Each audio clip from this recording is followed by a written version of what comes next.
How's it going, you guys? Welcome back to the channel. My name's Mick. I am a local, born and raised here on Maui. I'm 24, so lived on the island for 24 years of my life, and I've experienced everything you can think of. And someone sent me the ultimate Maui travel guide for 2021.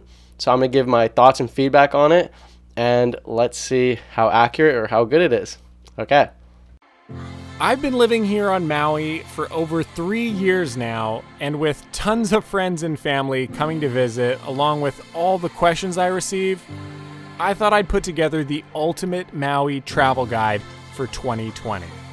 So, if you're planning on visiting Maui soon, or you're already here looking for what to do, we're gonna jump right in from when you land on Maui at the airport.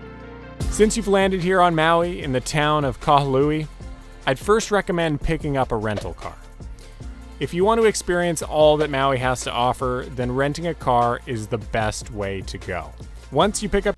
I would say that that's very true, and in order to properly explore the island, you need to have a rental car in order to really see everything that you want. So instead of going to a rental agency, look on the app Turo or on Craigslist, or if you know another app, look it up there. But just don't go directly to rental agencies, because typically now after 2020, it's really overpriced. Your car, you're definitely going to want to make sure you pick up your groceries for the week. And since you're already in Kahului, you can check out Costco, Whole Foods, or Safeway to get all your food. For the rest... Yeah, so honestly, a lot of people are sleeping on Target. I would say you can get a lot of really good things there for your week. However, you came to Maui, Hawaii for vacation. You are here for an adventure. And the local food out here, poke, spam musubi, poi, lau, lomi lomi, it's amazing. We have really good local food. Poi mochi. I don't know, just there's so many good things. Like all of our local vendors out here, like taco trucks and Thai food, and yeah, like just a lot of good stuff. So taco and Thai obviously isn't Hawaiian, but just like a lot of local people here make really amazing food. So if you absolutely have to, yeah, stock up for some things for the week from Costco or Target. But if you can, eat local. For the day, I'd just recommend settling in, checking out a nearby beach, and taking it easy. It all depends on where you're staying, but some of my favorite beaches are Big Beach or McKenna Beach, Kapalua Bay, and Keawakapu Beach. But really, you can't go wrong with a beach that's right beside your place. After soaking up some sun, Yeah, honestly, any of the beaches out here on Maui are incredible. And if you are going to go to Big Beach, there's 3 entrances. And then on the back side, like if you go to Big Beach, when you come into first entrance, if you go to the right, there is a secret nude beach. But you don't have to go nude. And nowadays, a lot of young people go, so most people aren't nude. But you'll see some naked hippies over there. But it's a really cool beach during the week. And if you go on Sunday, there's a drum circle, and it's like, you know, crazy party. So it's a cool thing to go to. And then the whole rest of the beach is incredible. And if you go past Big Beach, there is a marine reserve. And if you do go there, it's very easy to find. You'll see it driving. It's 10-ish minutes past Big Beach. And you'll see it. There's a tiny sign with fishes on it. It says Marine Reserve, Fish Sanctuary. If you do go there, please be wary and be careful. You know, the reefs are delicate. Be gentle. And wear reef-safe sunscreen or no sunscreen if you're only going to be there for like an hour. Because, yeah, just take care of our coral. Either cook up what you've bought earlier or grab something close by for dinner, since you are going to be up early tomorrow. Day 2. For your second day, I'd recommend driving around the West Maui Mountains. This is where having a rental car comes in handy. Driving around this part of Maui allows you to see some amazing sights, and while you might not be able to see them all, here are a few that I would highly recommend checking out. You can pick your favorites on what to do. Even though driving around the entire West Maui Mountains takes about 2 hours, you'll want to spend most of the day doing this. So, Here's what you're going to want to check out, starting off with Luau Valley. It's a gorgeous historic park filled with jungles, mountain peaks, and rivers to swim in. Aside from its natural tropical beauty, Sacred Luau Valley has great historical significance as well. It was here in 1790 that King Kamehameha clashed with Maui's army in his quest to unite the islands in a battle that ultimately changed the course of Hawaiian history. From Luau Valley, you can head over to the Waihe'e Ridge Trail hike. It's a 5-mile total hike where you get to see right into the valleys of the West Maui Mountains. It'll take a couple hours to do, but the views... Yeah, I would say Luau Valley is really cool. And if you are going to go there, just make sure it's not raining, because there are flash floods that happen. In fact, there was one not too long ago that completely wiped out like a good chunk of the parking lot there, which is a big parking lot. The whole ground eroded and the whole thing fell down. So if you do go, just make sure it's not raining. It's okay to walk around, enjoy it, look at the beautiful scenery and the nature, but don't go on a full-on hike if it is raining. So just be careful. Safety over everything. Are incredible. It can be steep in some areas, but for the most part, it's fairly easy to do. From the trail, you can cool off in the olivine pools. Here are some of the most beautiful and easily accessible tide pools on Maui.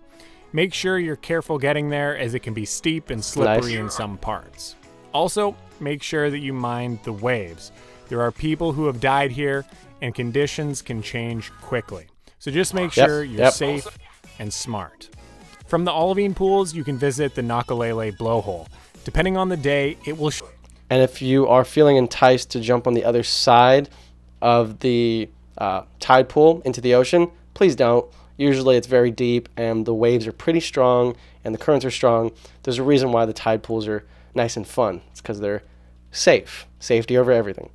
So yeah, if you're going to go down there, like you said, be very careful and just enjoy the pool and get nice and tan. Shoot up over 100 feet in the air and is definitely worth the visit. Blowholes are really dope. It's really trippy watching the water explode like that. Lastly, driving around the tip of the West Maui's, you can check out Honolua Bay. If you're wanting to snorkel, I would highly recommend visiting this spot first and early in the morning. So just do what we're talking about in reverse. It's best to snorkel here in the summer, but the hike through the jungle to get to the rocky beach is worth a visit in and of itself. In the winter, you can find some great surf. And if you're going to go snorkeling, go have fun. And if you do want to practice not only snorkeling but diving a little bit, definitely see if you can take a little diving lesson if possible. Out in Hawaii, it's some of the best diving locations in the whole world in Hawaii altogether. So yeah, just if you can, get a little diving lesson. Otherwise, yeah, just snorkel around and enjoy the beautiful water. And again, please wear reef safe sunscreen. People catch the waves. Day 3. This is where it all comes to preference. One place you have to visit while here on Maui is Haleakala Crater. It's Maui's dormant volcano and makes up more than 70% of the island. It's one of the largest dormant volcanoes in the world. Your choice is to view it for sunset or sunrise.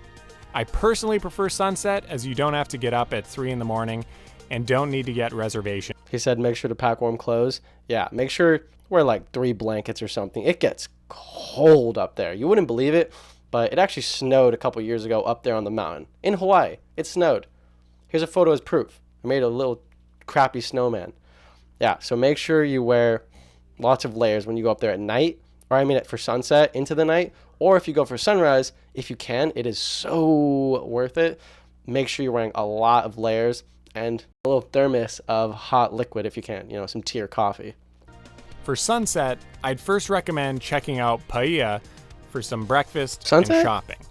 You can also stop off at Ho'okipa to see or do some surfing and check out the turtles that come up on the beach. Yeah, I like that he says a little sign right there that says "Don't touch me," because it's true. You're not supposed to touch the turtles out here. Just like leave the marine biology to do its thing. So if you are going to enjoy the turtles and enjoy their beauty, which you totally should, then you should stand at least like 5-10 feet away, a little more, and